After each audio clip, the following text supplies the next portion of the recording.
여러분 안녕하세요. 석 달 만에 이렇게 뵙게 됐습니다. 제가 그 백신 2차 접종을 하고 나서 굉장히 많은 피로감을 느껴서 도저히 일상생활을 좀 정상적으로 할 수가 없어가지고 한 달 정도 굉장히 고생을 했습니다. 근데 교회에서 많이 기도해 주셨다는 말씀을 들었어요. 근데 이제 이렇게 회복이 돼서 여러분을 뵐 수 있게 됐습니다. 교회 기도에 얼마나 감사한지 모르겠습니다. 그리고 석 달 만에 뵈니까 오늘 이제 아마 연휴가 있어서 많은 분들이 여기 오시지는 못했는데 아마 온라인으로도 또 성도분들이 예배를 드리고 계실 것이라고 생각을 합니다. 여러분들 뵙게 돼서 정말 반갑습니다. 오늘 제가 이제 할 강의는요, 본 강의 마지막 강의입니다. 이제 이 본 강의 마지막 강의를 하고 다음 달에 전체를 묶는 강의를 총결론적인 강의를 하고 나면 제가 이제 1년 동안 하는 강의 스케줄이 다 이제 끝나게 됩니다. 그래서 오늘 이 강의는 1, 2, 3강에 더해져서 이것을 잘 들으시면 기독교 가정을 세우는 대략의 큰 그림이 그려질 것입니다. 1강에서 3강까지는 하나님께서 세우신 가정의 체계에 관한 것이었다면 4강, 오늘 강의는 기독교 가정이 취해야 할 삶의 전반을 향한 태도에 관한 것입니다. 그래서 올해 이제 교회는 성도님들의 가정을 말씀에 근거한 가정으로 세우기 위해서 1년이라는 기간을 정해놓고 가정의 힘으로 하여금 지식과 실천을 위한 안내를 하도록 하고 계십니다. 가정은 이래야 한다, 저래야 한다, 이렇게 하면 안 된다, 저렇게 하면 안 된다, 이런 사회로부터 많은 속설들과 제안들이 있지만 우리는 하나님의 말씀에 의한 지식을 안내하고 또 그것에 근거한 실천을 여러분들께 요청하고 있습니다. 그래서 여러분은 지난 9개월 동안 하나님이 친히 시작하신 가정에 두신 질서에 대한 지식을 접하셨어요. 그리고 과제 형태로 여러분이 그 가정을 세워가는 실천을 과제 형태로 요청을 받으셨습니다. 이것이 1에서 3강까지의 강의 내용이었고 과제였습니다. 그런데 우리는 왜 이렇게 지난한 과정을 가고 있는 것일까요? 어떤 분들은 아마 이거 언제 끝나냐? 그런 생각하시는 분들도 많이 계실 거라고 생각해요. 지루해 하실 텐데 교회는 왜 이같이 긴 과정을 성도들에게 제공하고 있는 것일까요? 그것은 우리에게 허락하신 가정을 흔들리지 않는 터 위에 세우기 위함입니다. 즉 시류를 따라서 변화하는 세상의 가치와 방향의 거센 물살 가운데서 성도들의 가정이 세상과 함께 흔들리지 않도록 하기 위함입니다. 시대가 지나도 영원히 변하지 않는 하나님의 말씀의 터 위에 성도들의 가정이 서게 하기 위함이죠. 우리 모두의 마음 안에는 건강한 가정에 대한 소원이 있습니다. 예외 없이 우리 모두는 건강한 가정에 대한 소원을 가지고 있습니다. 요즘은 그 가정으로 인한 수고 자체를 피하려는 사람들도 생겨나고 있긴 하지만 그러나 가정을 향한 그 마음의 바람은 모든 사람이 가지고 있다고 해도 과언이 아닐 것입니다. 자신이 가정을 위해서 바른 노력을 했든 아니면 잘못된 노력을 했든 아니면 노력을 전혀 하지 않았든 가정을 이룬 모든 사람들, 또 가정을 이루려고 하는 사람들은 자신의 가정이 반듯하게 세워지기를 마음속 깊은 곳으로부터 바라고 있습니다. 왜 그럴까요? 그것은 하나님이 우리 안에 부어주신 거룩한 본능입니다. 오늘 강의의 제목이 거룩한 문화를 전승하라입니다. 부제가 세속화를 거스르라, 이런 부제를 가진 그런 강의입니다.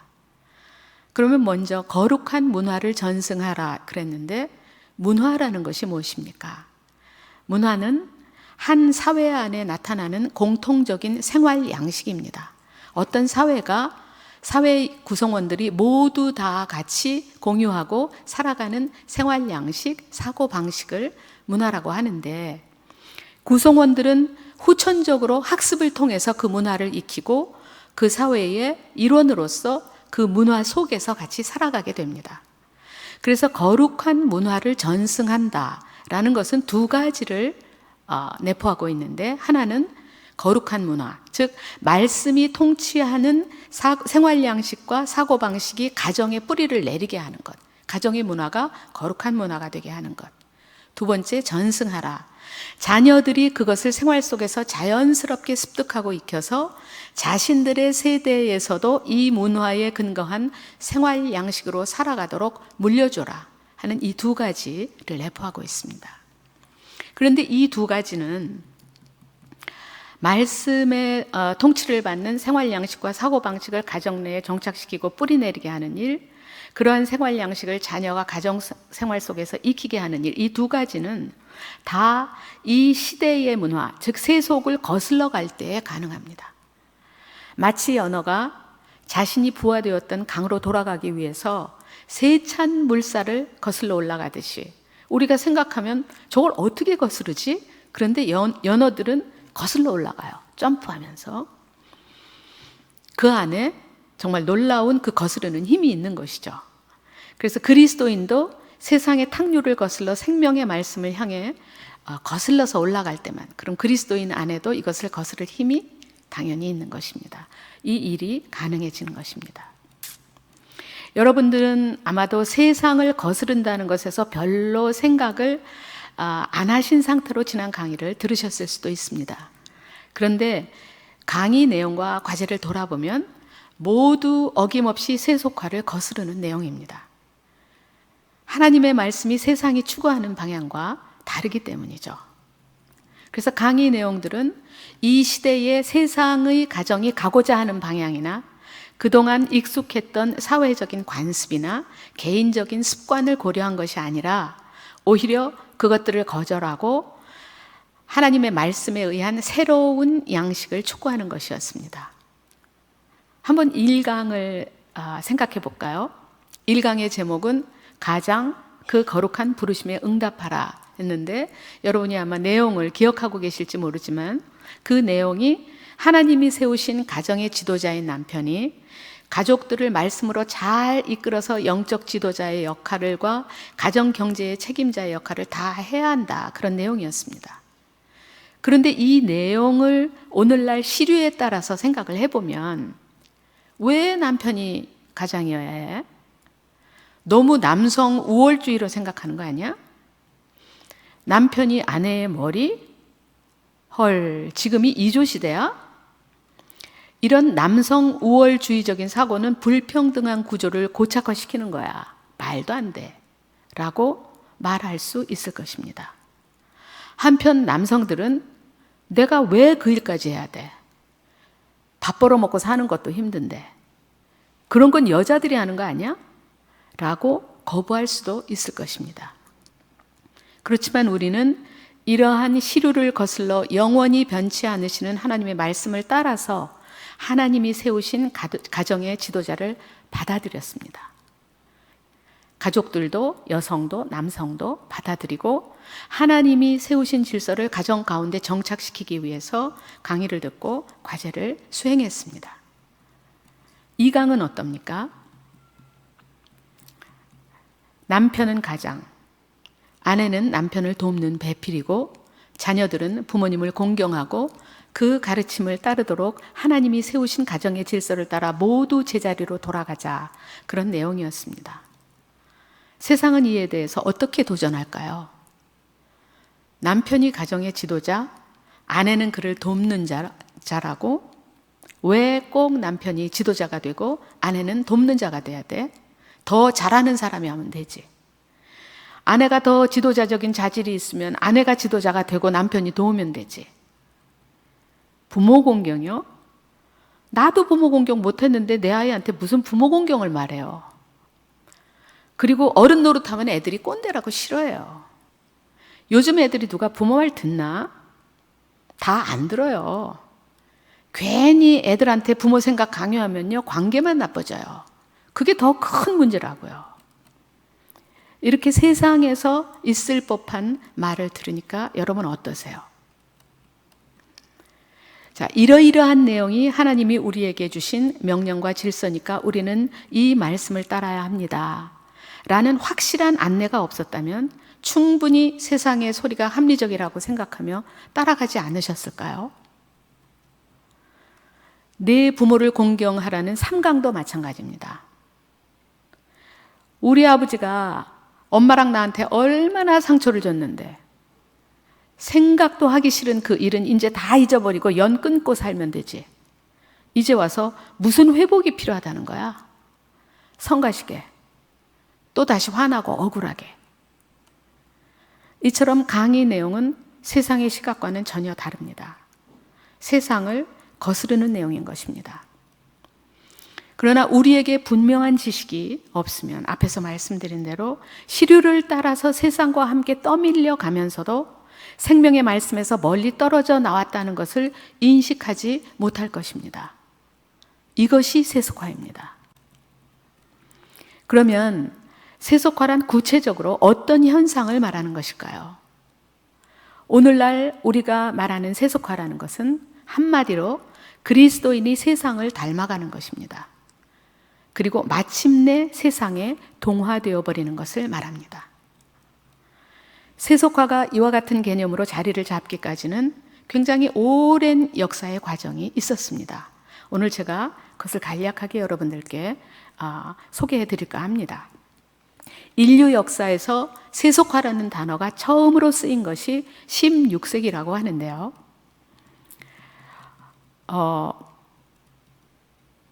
그 전까지 인간 사회는 성과 속의 두 개념으로 사회에 속한 모든 것을 구분했습니다. 성의 영역, 속의 영역.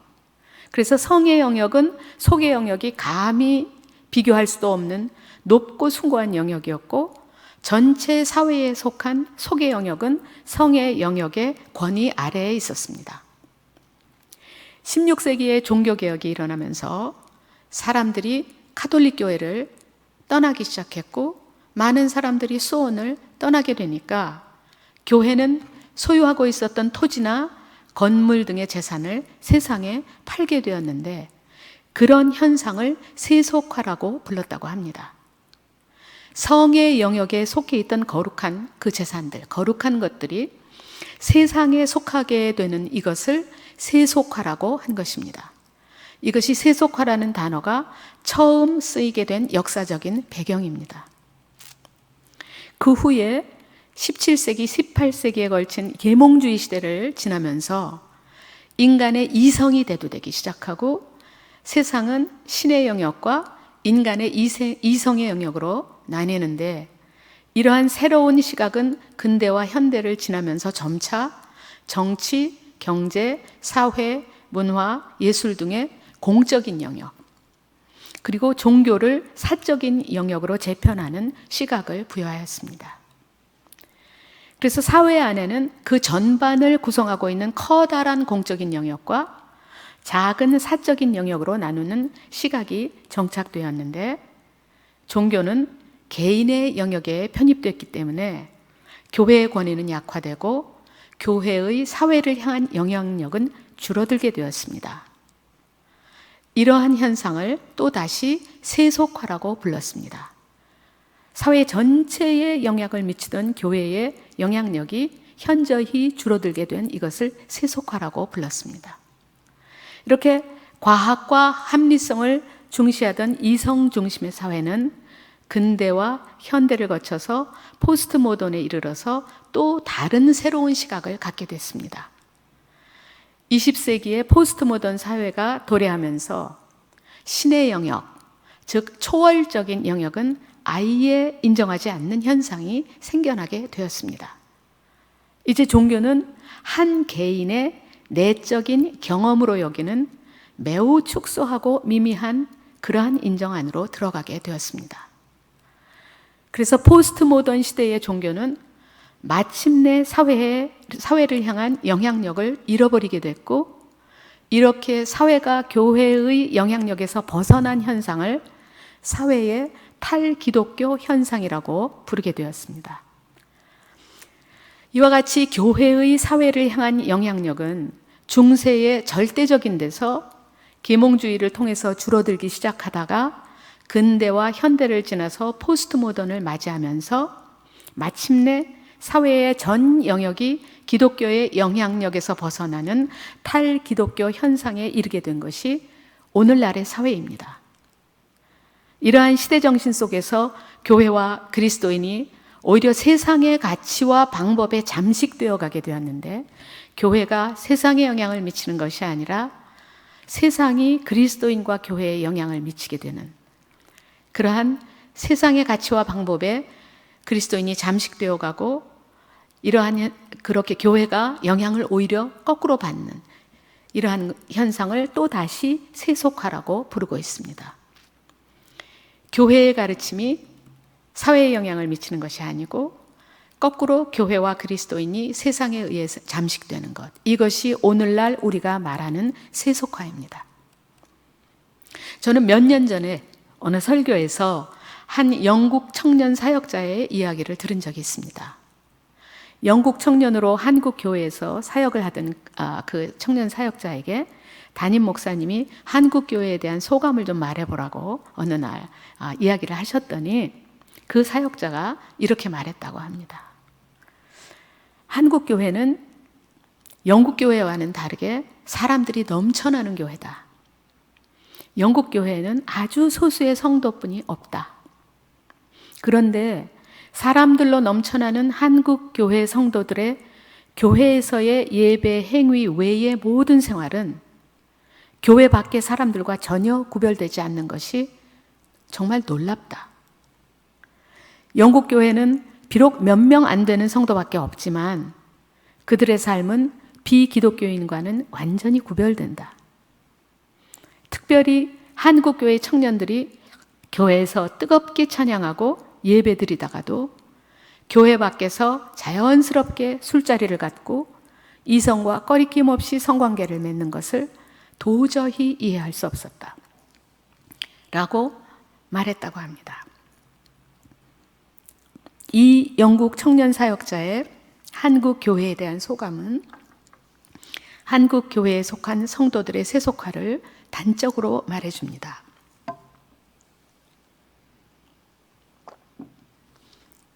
제가 기침이 나려고 그래서 스카프를 좀 하겠습니다.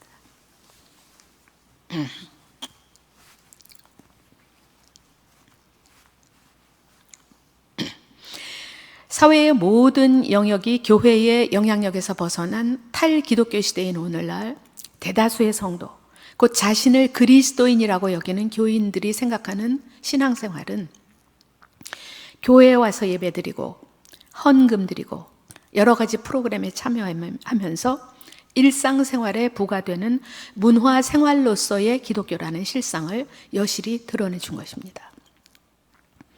신앙이 전 삶의 근거가 아니라 개인의 삶의 다양한 영역에 부과되는 또 하나의 영역으로 여겨지는 현장이죠.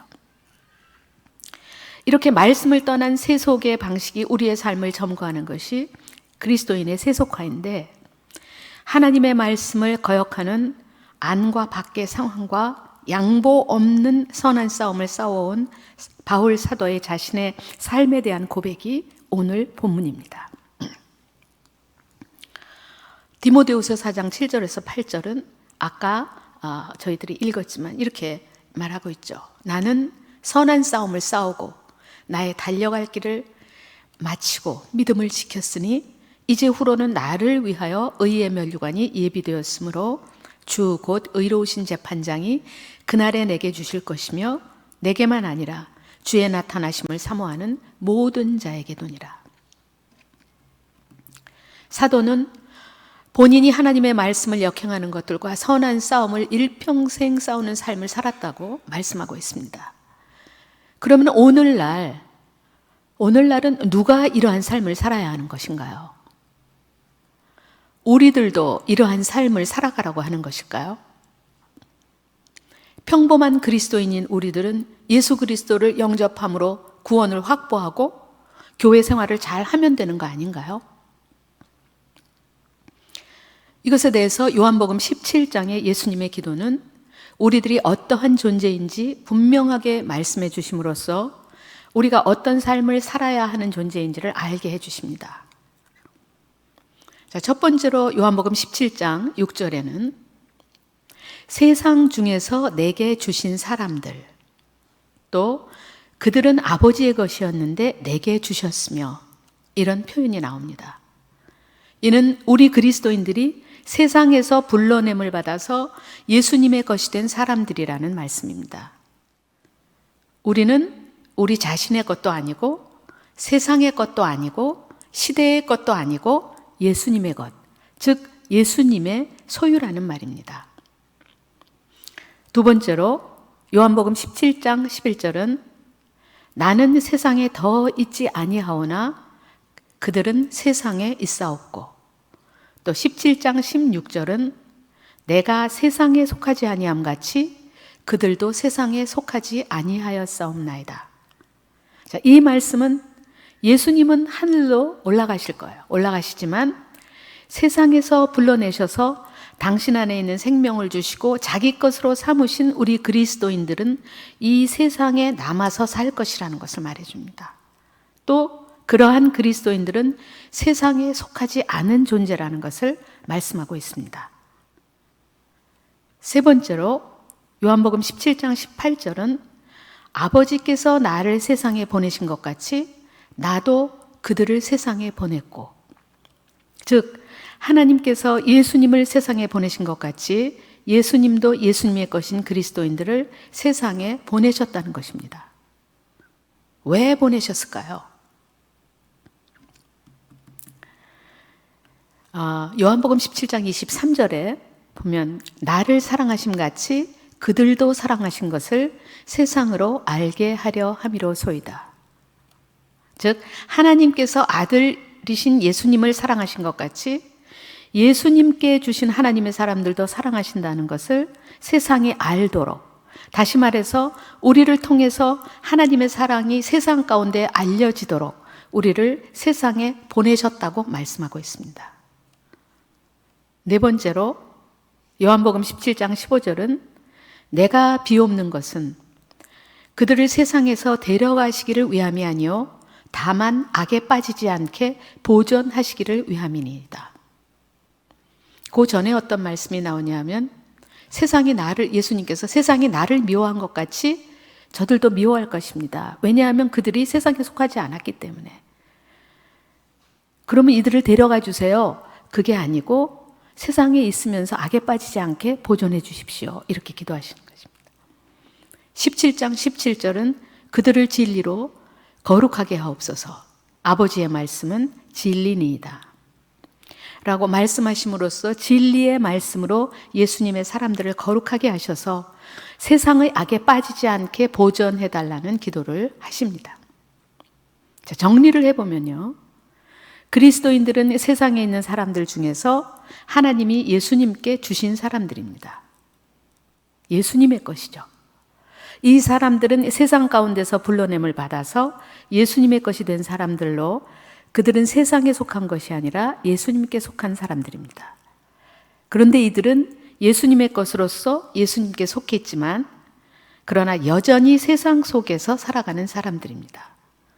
소속은 하늘이고 삶은 땅에서 사는 사람들이죠. 예수님은 하나님이 자신을 세상에 보내신 것처럼 자신의 것인 이 사람들을 세상으로 보내셨는데 그것은 그들로 하여금 하나님께서 자신을 사랑하신 것처럼 이들도 사랑하신다는 것을 세상으로 알게 하기 위함이었습니다.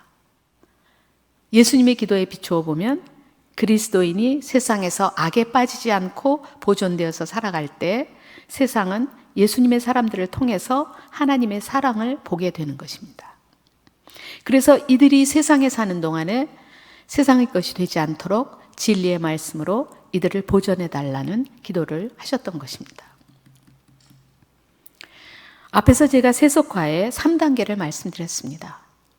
첫 번째 세속화라는 단어를 처음 쓴 것은 교회에 속한 모든 재산을 세상에 팔 때 교회에 속해 있던 성의 영역에 속해 있던 것을 속의 영역에다 판 그것을 세속화라고 불렀고 두 번째로는 교회의 그 사회를 향한 영향력이 절대적인 데서 계몽주의를 거쳐 근대와 현대를 거치면서 점점 줄어들어서 교회의 사회를 향한 영향력이 현저히 줄어든 것을 세속화라고 불렀고, 마지막으로 포스트 모던 시대에는 오히려 교회가 세상에다가 영향을 미치는 것이 아니라 세상이 그리스도인에게 영향을 미치고 세상이 교회에 영향을 미쳐서 그 안에 잠식되어 가는 현상을 세속화라고 불렀다고 했습니다. 그런데 요한복음의 예수님의 기도는 이미 중세 이전에 교회의 사회를 향한 그 영향력이 절대적인 때의 기도 이전에 드려진 기도입니다.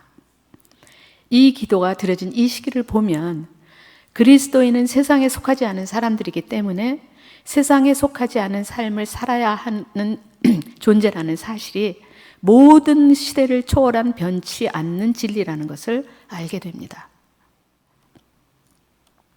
그러니까 중세 시대에도, 계몽주의 시대에도, 근대에도, 현대에도, 포스트 모던 시대에도, 그리고 앞으로 다가올 또 새로운 시대에도 그리스도인은 세상에 속하지 않고 세상을 거슬러 살아가는 하늘에 속한 존재입니다.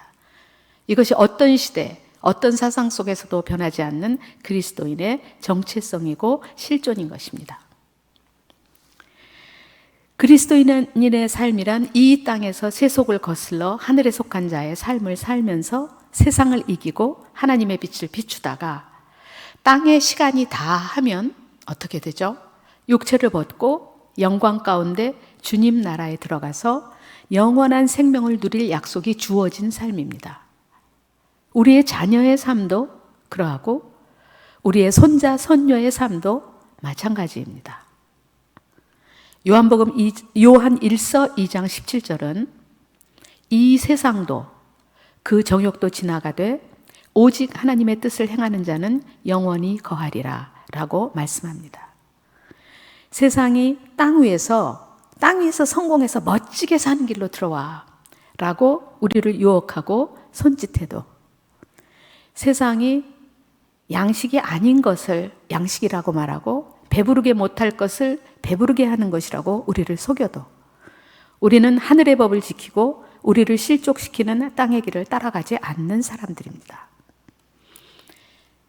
그러므로 그리스도인들은 교회에 출석하는 사람들이 아니죠. 세상 속에서 살지만 하늘의 법을 준수하면서 살아가는 존재입니다. 믿음으로 세상을 이기는 존재입니다. 세상 속에 어그러진 것을 말씀을 따라 바로 세우는 존재입니다. 하나님과 함께 새로운 창조를 하는 존재입니다. 하늘의 법을 준수함으로 세상에 하나님의 빛을 비추는 존재들입니다. 그래서 삶의 전 영역, 가정, 일터, 학교, 교회, 사회, 국가, 세계 등의 전 영역에서 하늘의 빛과 하나님의 사랑을 드러내는 존재입니다. 세상과는 전혀 다른 삶의 방식으로 살아가는 사람들이죠. 이것이 어떤 시대, 어떤 시류 속에서도 하늘의 것을 가지고 땅에서 살아가도록 부르심을 받은 우리 그리스도인들의 삶의 본질입니다.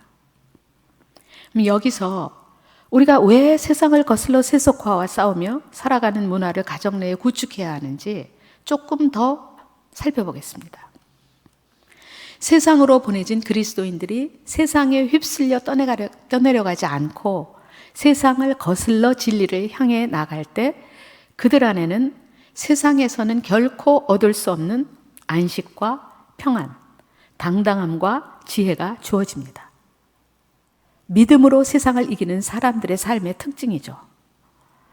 그런데 우리의 자녀들이 살아갈 세상은 우리가 전혀 예측하지 못하는 세상이 될 가능성이 매우 높습니다. 세상이 무서운 속도로 변화하고 있기 때문입니다. 그러면 우리가 도저히 예측할 수도 한 번도 상상 속에 그려보지도 못한 그런 세상 속에서 살아갈 우리의 자녀들을 우리는 어떻게 준비시킬 수 있을까요? 만일 우리의 자녀들이 어떠한 사상이나 어떠한 시류에도 휩쓸리지 않고 그것들을 거슬러서 변함없는 진리의 말씀으로 세상을 오히려 다스리며 살아가는 사람들로 길러진다면 우리는 어두움과 혼돈이 가득한 시대를 살아갈 그들을 준비시키는 것이 될 것입니다. 그렇게 준비된 우리의 자녀들은 그들이 살아갈 혼돈의 시대를 넉넉히 살아갈 뿐만 아니라 역사가 필요로 하는 분별력 있는 인물들로 서게 될 것입니다. 각자의 영역에서. 그러므로 우리들은 우리의 세대뿐만 아니라 오고 오는 세대 속에서 우리의 후손들이 세속을 거스르며 진리로 세상을 밝히는 견고한 하나님의 사람들로 준비될 수 있도록 우리의 가정 안에 거룩한 문화를 세우고 전승해야 하는 것입니다. 이것은 그리스도인 부모가 자녀에게 물려줄 수 있는 가장 위대한 유산입니다. 그러면 이제 그리스도인의 세속화의 대표적인 예는 어떤 것이고 실전에서 그것들을 어떻게 거슬러서 싸워갈 수 있는지 저의 경험을 근거로 말씀을 드리겠습니다. 우리가 세속화에 떠밀려가는 가장 큰 요인을 제가 함축해서 두 가지로 정리를 해봤습니다. 하나는 뭐 먹고 살지 하는 문제입니다.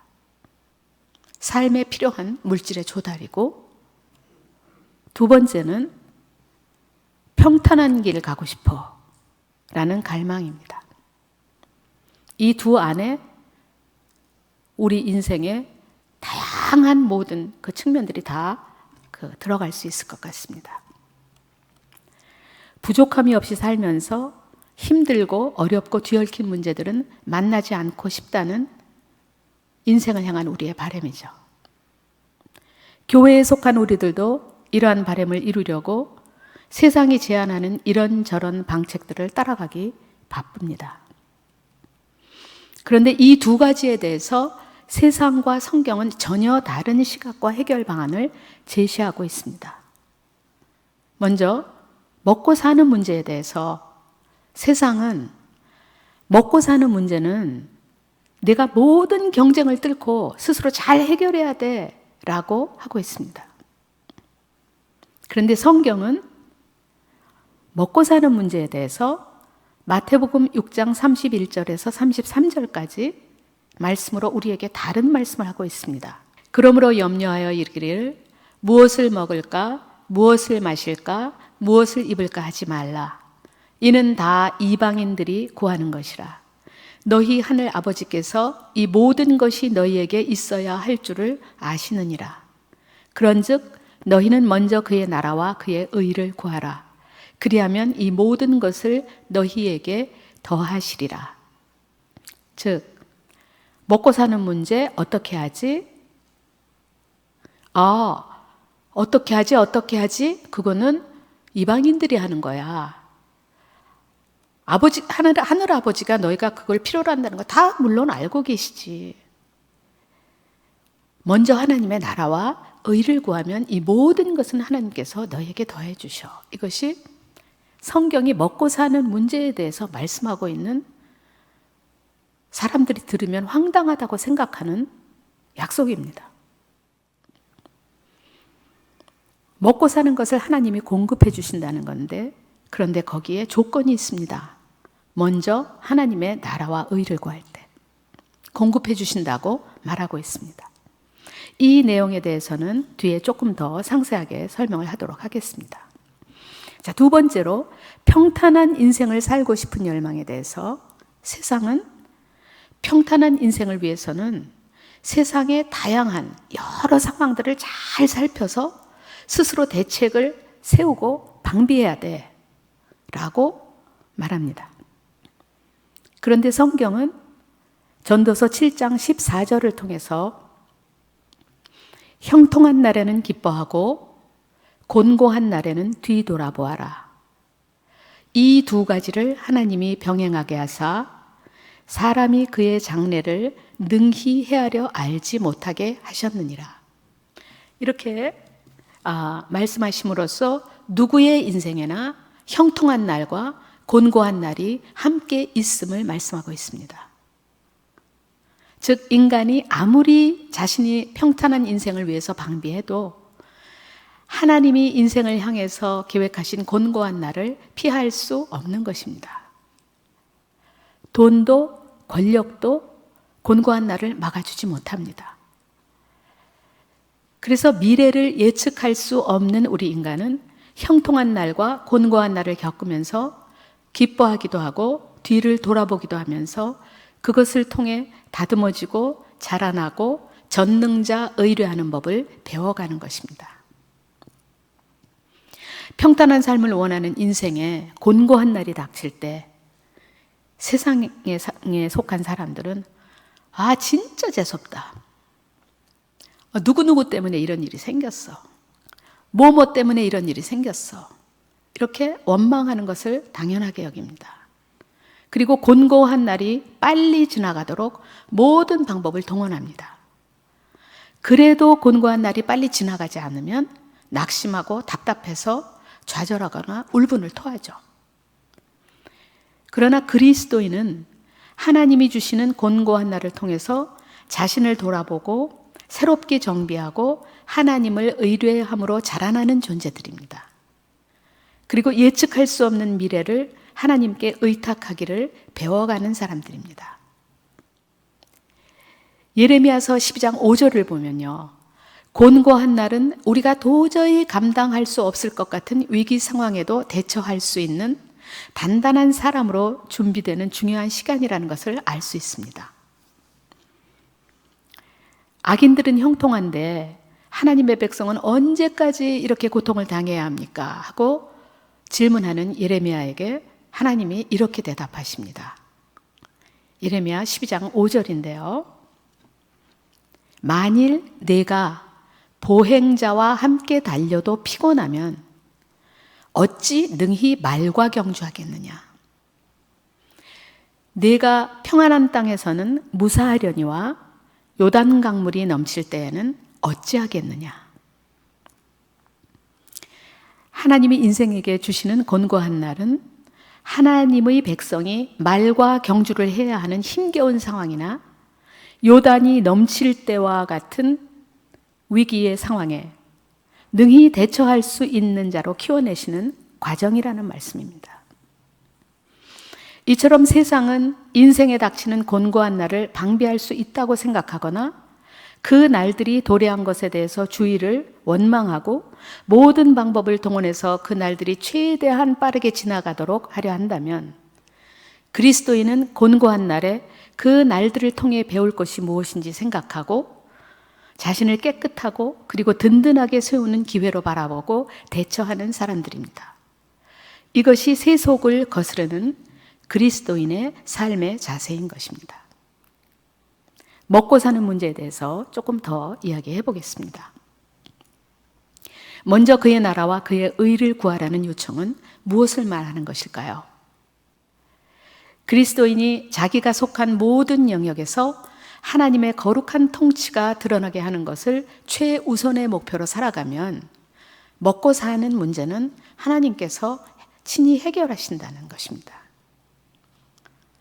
자, 예를 하나 제가 여러분이 이해하실 수 있는 예의 이야기를 하나 들어드릴게요. 제가 김동호 목사님의 어떤 설교에서 이런 이야기를 들은 적이 있습니다. 하루는 집사님 한 분이 목사님 방에 들어와서 소파에 털썩 주저앉으시더래요. 그래서 목사님이 그 집사님께 집사님 왜 그래요? 무슨 일이 있습니까? 이렇게 물으셨답니다. 그랬더니 그 집사님께서 다 헌일했어요. 죽도록 일해서 직원들 월급 주고 나니까 남는 게 없어요. 라고 말씀하더랍니다. 그래서 그때 목사님이 그게 왜 헌일입니까? 직원들 먹여 살리는 게 얼마나 큰 일입니까? 집사님 정말 대단한 일 하셨습니다.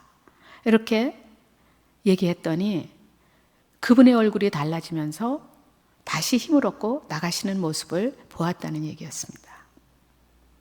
그렇습니다. 내가 사업을 하든 직장에 다니든 작은 자영업을 하든 공무원이든 교사든 그 외에 무슨 일을 하든 그 일을 하는 나를 통해서 하나님의 빛이 세상에 비춰지는 것을 제1의 목표로 한다면 그것이 하나님의 나라와 의를 구하는 일이 됩니다.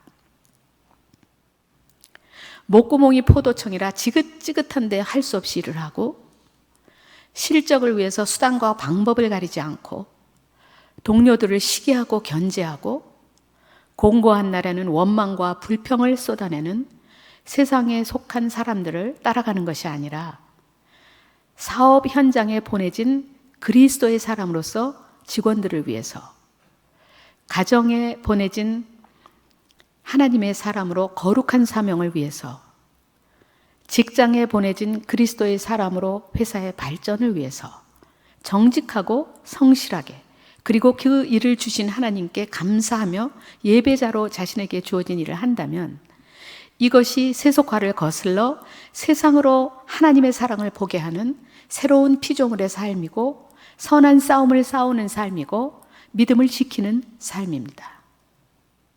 이때 우리가 먹고 마시는 문제는 하나님의 손에서 공급이 되는 것입니다.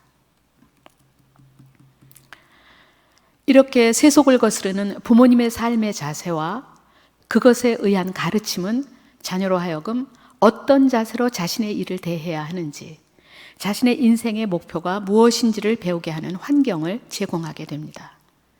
자녀는 삶의 모든 영역에서 하나님의 나라와 의를 구하려는 부모의 태도로부터 배우면서 그런 부모를 존경하며 자신들도 그렇게 살아가는 것을 익히게 됩니다. 이것이 가정을 통해 거룩한 문화가 전승되어 가는 과정입니다. 여기서 여러분의 초미의 관심사인 자녀의 공부에 대해서 한번 생각을 해보겠습니다. 세상은 높은 점수를 받아서 좋은 대학에 입학하고 졸업해서 좋은 직장에 입사하고 먹고 사는 문제를 해결하는 것을 위해서 공부하라고 말합니다. 그리고 많은 그리스도인 부모님들도 이같이 요구합니다. 그러나 그리스도인의 자녀인 우리의 자녀들은 부모님이 그렇게 살듯이 공부를 통해서 먼저 그 나라와 의를 구하는 법을 배워야 하는 것입니다. 높은 점수, 좋은 대학, 좋은 직장을 바라보며 공부하는 것이 아니라 하나님께 감사드리며 하는 예배자로서의 공부, 많은 사람들과 역사를 위해서 공부하는 사랑으로서의 공부를 함으로써 공부를 통해 하나님의 나라와 의를 먼저 구하는 것입니다. 이런 것을 부모님이 가르칠 때 아이들이 아빠 그렇게 공부하면 대학 못 가 이렇게 대답할 수도 있어요. 그런데 아버님이나 어머님이 아니 대학 못 가도 괜찮아. 너는 이 공부를 통해서 하나님의 나라와 의를 구하는 것을 하면은 70억 인구 중에 네가 최고야. 그렇게 말씀함으로써 그 아이들이 굳세게 말씀을 따라서 하나님의 나라와 의를 자기의 공부 가운데, 자기의 일 가운데 구하도록 하는 일을 독려하고 촉구하고 가르치셔야 합니다. 만일 우리의 자녀들이 자신이 공부하는 과정을 통해서 하나님의 빛이 세상 가운데 드러나도록 세속화를 거스르는 공부를 해간다면 우리는 우리의 자녀들의 생활 속에 세상을 거스르는 그리스도인이 누리는 약속이 이루어지는 현장을 반드시 목도하게 될 것입니다. 저는 수년 동안 세상을 거스르는 공부를 하는 학생들을 통해서 하나님의 약속이 이루어지는 예측지 못했던 그러한 현장을 수없이 목도해 왔습니다. 실천이 없으면 아무것도 아닌 가정세움학교의 강의죠. 그래서 이제 앞에서 언급한 세속화를 대표하는 이 두 가지를 생활 속에서 수시로 거스르는 데 도움이 되는 구호를 제가 오늘 소개를 해드리고자 합니다. 제가 평소 자주 사용했던 것이고요. 하나는, 또 다른 하나는 강의를 준비하면서 만든 것인데요. 사실 소개해드리고자 하는 이것이 구호라고 하기보다는 세속화와 싸우기 위한 굉장히 간략하지만 매우 강한 전략 무기 같은 것입니다. 여러분들이 잘 알고 계시는 괜찮아 시리즈는 학생들을 위해서 만들었던 것인데 오늘 소개할 구호는 저 자신을 위해서 만든 것이고 또 여러분을 위해서 만든 것입니다. 이런 구호는 여러분이 얼마든지 생활 가운데 가정에서도 만들어서 사용하실 수 있어요. 한번 애들과 만들어 보시는 것도 좋겠습니다. 자, 먹고 사는 문제가 걱정될 때 이 구호는 이번에 만든 것인데요. 제가 단기간 사용도 해봤습니다. 단기간 사용하면서 위로를 얻었고 새로운 시각이 열리는 것을 경험했습니다. 이 구호의 근거 말씀은 아까 말씀드린 마태복음 6장 31절에서 33절입니다. 그러므로 염려하여 이르기를 무엇을 먹을까, 무엇을 마실까, 무엇을 입을까 하지 말라. 이는 다 이방인들이 구하는 것이라. 너희 하늘아버지께서 이 모든 것이 너희에게 있어야 할 줄을 아시느니라.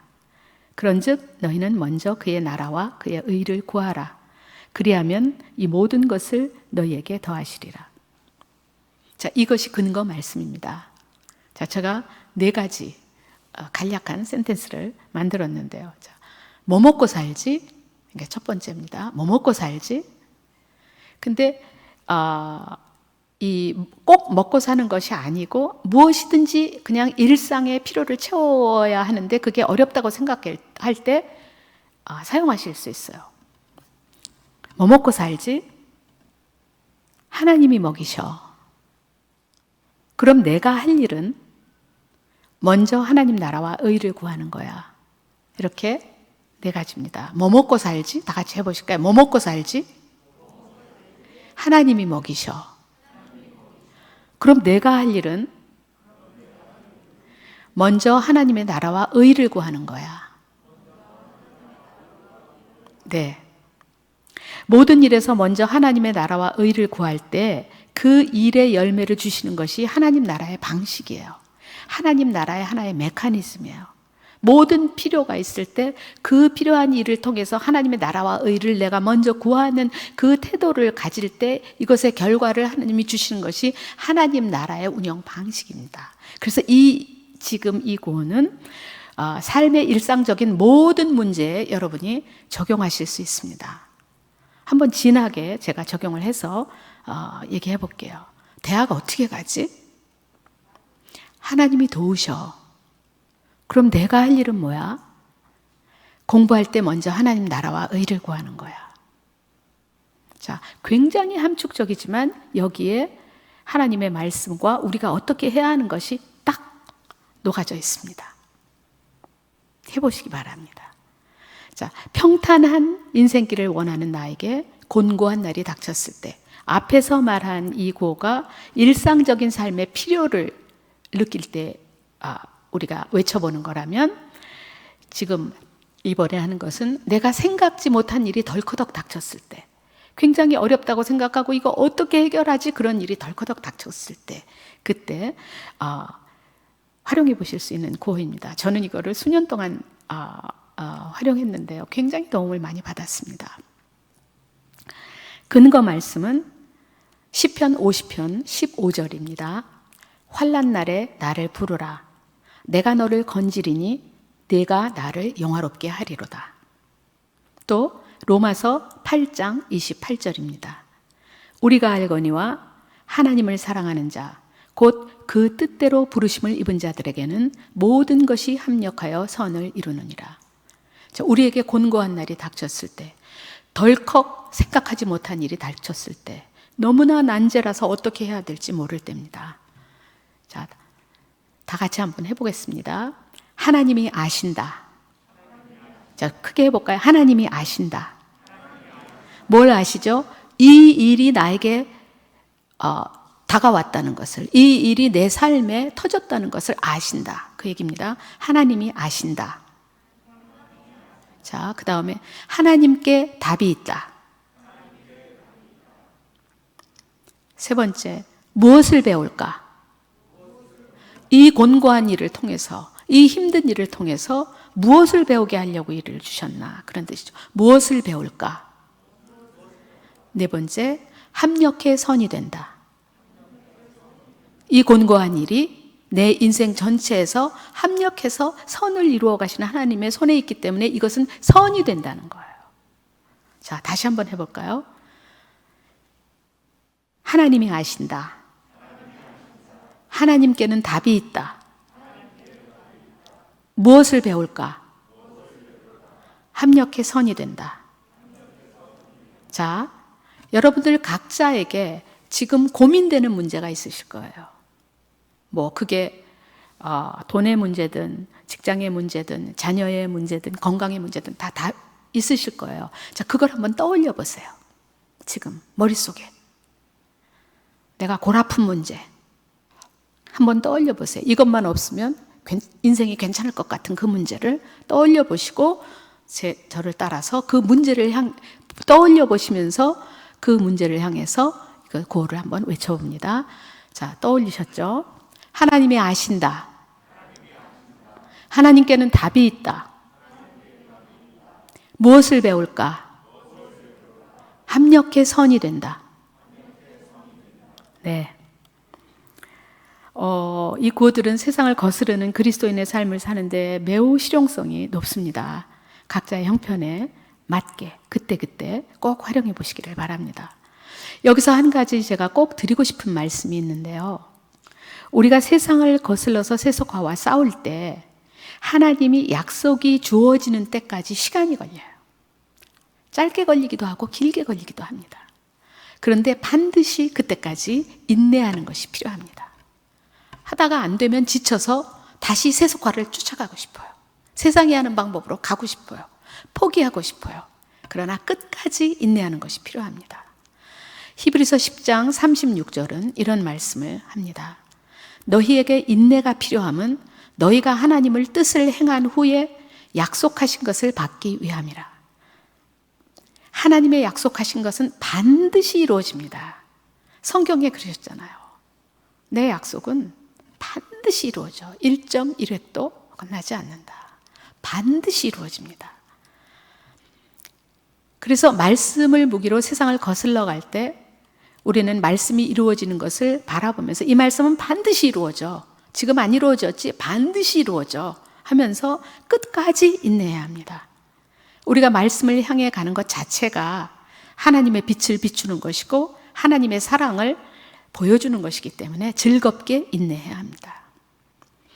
세속화를 거스르는 일은 수많은 사람들이 가는 길로 갈 것인가 아니면 말씀을 쫓아갈 것인가 하는 싸움입니다. 결국 세속화는 시대의 자식들의 뒤를 따라가는 것이죠. 세상에서 예수님의 것으로 불러냄을 받아서 새로운 사명으로 다시 세상 가운데 보냄을 받은 그리스도인인 우리들은 하나님의 법을 준수해서 세상을 거슬러가는 사람입니다. 아빠는 직장일을 통해서, 엄마는 가정일을 통해서, 자녀들은 공부를 대할 때에 먼저 그의 나라와 그의 의를 구함으로 하나님이 주시는 열매를 누리는 사람들입니다. 그러므로 우리의 가정 안에서 가장은 세상을 거스르는 그리스도인의 정체성을 굳게 붙들므로 또 아내는 남편이 그 길을 끝까지 가도록 기도로, 조언으로, 도움으로, 자녀는 부모님의 가르침을 따라 자신의 일인 공부나 직장에서 하나님의 나라와 의를 구함으로 거룩한 문화를 이루어가는 사람들입니다. 이러한 생활 양식이 가정의 문화가 된 가정, 모든 일에 먼저 하나님의 나라와 의를 구하는 부모와 자녀가 있는 가정, 이러한 가정은 세상에 빛을 비추는 가정이요 혼돈된 역사의 이정표가 되는 가정입니다. 이러한 가정의 자녀는 부모로부터 그리스도인의 삶의 양식을 배우고 익혀서 더욱 어두워질 다음 세대에 빛을 비추고 역사를 바로잡을 하나님의 사람들입니다. 거룩한 문화를 자녀에게 물려주는 것은 그리스도인 부모가 자녀에게 남길 가장 위대하고 능력 있는 유산이라고 말씀드렸습니다. 돈하고는 비교할 수 없죠. 우리는 이처럼 능력 있는 그리스도인의 삶을 살아가다가 이 땅의 삶이 마치면 영원하신 하나님 앞에 서게 될 것이고 우리의 자녀들도 그렇게 될 것입니다. 저는 이러한 거룩한 가정의 문화가 그리스도인의 가정을 통해서 대대로 이어지기를 간절히 소망합니다. 왜냐하면 그것이 그 아들 안에서 우리를 부르신 하나님의 뜻이며 그것이 그리스도인의 가정을 향하신 하나님의 뜻이기 때문입니다. 자, 이제 제 강의는 다 마쳤는데 저는 여러분을 그리스도인의 삶으로 내가 그리스도인으로 살겠다. 이러한 삶으로 한번 조금 더 확고하게 하는 그러한 그 삶으로의 초청을 잠깐 해보고자 합니다. 우리는 세상에서 불러냄을 받아서 예수님의 것이 된 사람들입니다. 곧 그리스도인이죠. 우리는 다시 세상 속으로 보내진 예수님의 사람들입니다. 세상 속의 그리스도인입니다. 우리는 진리의 말씀으로 거룩하게 돼서 세상의 악에 빠지지 않고 보존되어야 할 예수님의 사람들입니다. 세상을 거슬러 세속화와 싸우는 그리스도인입니다. 교인이라는 호칭은 우리의 정체성이 아닙니다, 여러분. 여러분은 예수 향남교회의 교인이지만 여러분이 지방으로 이사를 하면 또 다른 교회 교인이 되시겠죠. 우리는 교인이라는 호칭으로 하나님 나라에 들어갈 수 없습니다. 그리스도인으로서 하나님 나라에 들어가는 것입니다. 교회는 우리가 점점 성장하고 점점 견고한 하나님의 사람으로 자라나도록 우리를 길러주고 우리를 안내하는 그러한 귀중한 어머님의 품과 같은 곳이지만 교인이라는 그 호칭이 우리의 그리스도인의 정체성은 아닙니다. 그래서 오늘 기도하기 전에 저는 우리가 전 삶 속에서 그리스도인임을 한번 선언을 해보고자 합니다. 제가 직장에서 이렇게 얘기하면 여러분은 나는 그리스도인이다. 제가 길을 걸을 때 그러면 여러분은 나는 그리스도인이다. 자, 그 현장을 떠올리시면서 한번 정말 하나님 앞에서 진정으로 말씀해 보기를 바랍니다. 직장에서 조금 더 크게 할까요? 직장에서 길을 걸어갈 때, 마트에서, 부하직원 앞에서, 상사 앞에서, 학교에서, 집에서, 자녀 앞에서, 아내 앞에서, 남편 앞에서, 교회에서, 난감한 일 앞에서, 결정적인 실수나 실패 앞에서, 성공 앞에서, 네, 우리는 그리스도인입니다. 예수님의 것입니다. 세상의 모든 상황 가운데 생명의 빛을 의지해서 살아가며 그 영광을 세상에 나타내는 사람들입니다. 어디서 무엇을 하든. 자, 이제 우리가 각각 그리스도인으로서 이 땅에서 살아갈 수 있도록 주께서 도와주시기를 기도하겠습니다. 각자 기도하시겠습니다.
하나님 아버지,